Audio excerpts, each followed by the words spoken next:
Bisnis Law Pas FM bersama Dr. Ricardo Simanjuntak SH LLM.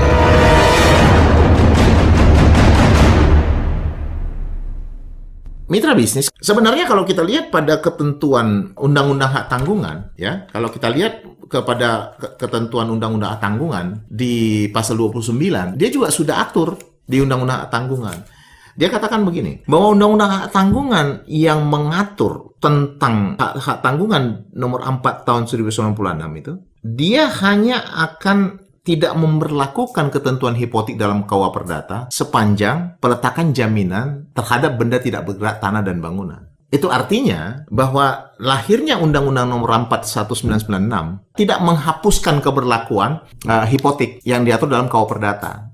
Dia hanya akan menghapuskan keberlakuan hipotek sepanjang mengenai tanah dan bangunan. Karena Undang-Undang Nomor 4 tahun 1996 itu hanya mengatur tentang penjaminan benda tidak bergerak tanah dan bangunan. Kalau kita lihat ketentuan pasal 29 Undang-Undang Hak Tanggungan dan juga pasal 3 Undang-Undang tentang Jaminan Fidusia dan juga ketentuan Undang-Undang Pelayaran, ya, itu menjadi jelas bahwa memang kapal yang berukuran minimum 7, gross ton 7, itu penjaminannya harus dilakukan melalui hipotek. Nah, kalau dikatakan harus dilakukan melalui hipotek, maka seluruh ketentuan tentang pengaturan tentang hipotek yang diatur dalam KUA Perdata menjadi berlaku, gitu kan? Menjadi berlaku. Nah, ketika pihak perbankan ingin menerima satu kapal yang akan dijaminkan oleh dijaminkan oleh debitur maksud saya, maka yang pertama sekali harus menjadi kajian dari perbankan adalah memastikan bahwa kapal itu adalah milik dari debitur atau milik dari orang yang memberikan kewenangan pada debitur untuk menjaminkan. Nah, untuk itu menjadi pertanyaan, bagaimana caranya untuk mengetahui dasar kepemilikan dari kapal di Indonesia? Nah, untuk itu memang kita lihat bahwa dasar kepemilikan kapal di Indonesia itu akan diperoleh melalui pendaftaran, ya, ke pejabat pendaftar dan pencatat balik nama kapal. Jadi baik dari kapal itu dibangun sejak awal atau kapal itu diperoleh dengan cara membeli dari pihak lain, maka mekanisme untuk melahirkan hak kepemilikan untuk kapal dengan bobot minimum 20 metrik ton tadi itu memang dibuktikan dengan pendaftaran, ya. Jadi setelah dia mendaftarkan hak kepemilikan, maka dia akan memperoleh satu bukti dalam bentuk gross akte. Inilah yang menjadi dasar kepemilikan dari pemilik kapal Indonesia.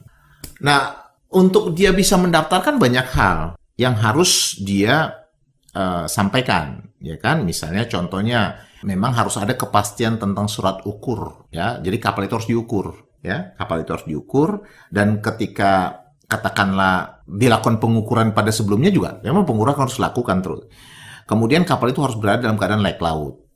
Ya, jadi kalau layak laut ini memang sangat berhubungan dengan katakan kepastian tentang keselamatan penggunaan kapal. Dari harus ada sertifikat keselamatannya, ya kan, pengawakan kapalnya, manajemen pengoperasian kapal, ya kan, atau pencegahan pencegahan terjadinya polusi, ya, atas penggunaan kapal tadi. Juga misalnya pemuatan, ya, sertifikat pemuatan kapal dan status hukum kapal. Nah, kalau saya katakan status hukum kapal tadi kan sangat berhubungan dengan proses kepemilikan kapal, baik kapal baru maupun kapal bekas gitu. Nah, semua ini akan menjadi dasar untuk melakukan pendaftaran. Jadi kalau misalnya katakan dia beli bekas, berarti kan harus ada bill of sale-nya, harus ada bukti pembayarannya, harus ada bukti penyerahannya gitu. Itu hal-hal lain yang menjadi runutan dari proses dari ketika seorang mendaftarkan kapal. Tapi once kapal itu telah didaftarkan, ya kan, pejabat pendaftar dan pencatat balik nama kapal, dan terhadap itu sudah diterbitkan